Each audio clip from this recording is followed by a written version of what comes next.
A brand new study out may confirm what many worker bees have thought for a long time. Sometimes the boss just doesn't listen. According to the study, the more power a boss has, the less likely he or she is to take advice. Author and relationship expert Matt Titus asked some people from all walks of life about their bad bosses.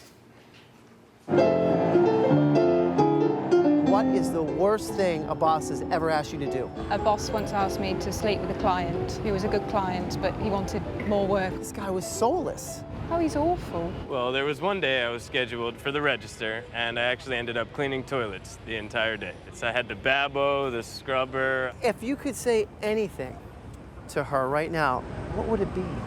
What would it be? I would tell her to find a better job and stop putting people like me down. I've had situations where the rules were bent to the extent of safety things were not proper. Would you ever tell your boss he was doing something wrong? Never in a million years. Why? That would get me tossed off the site, and God knows I need my money.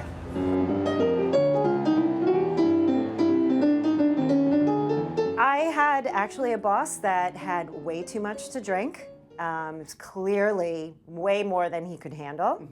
He forgot that he was with colleagues. I mean, he was spilling things, he fell. It was just quite a scene. And He was hammered. I had a boss 2 years ago.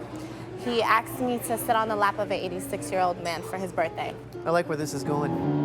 Okay, I did not do it, how though. did that feel? You didn't do that, did you? I felt like a piece of meat, and I felt really uncomfortable. The craziest thing a boss ever made me do was work a 20-hour shift in one day.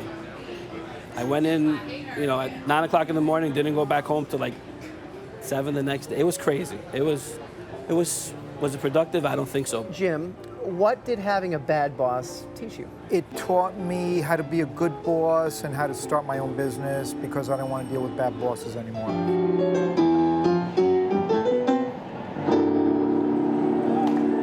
And here now, Matt Titus to tell us how to deal with these three types of difficult bosses. What do you want to start with? How about the bully boss? Let me tell you I got a story about a bully boss. I had a really good friend that was interviewing for her dream job right out of college.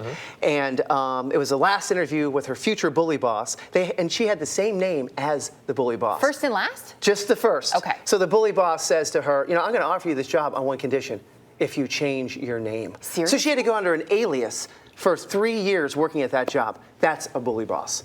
That's what you get for working for somebody Is that named sick? Leslie. So then what would you do if you're that person? I mean, it's your dream job, so you don't want to turn it down. You but take at the it same and you time, change your name.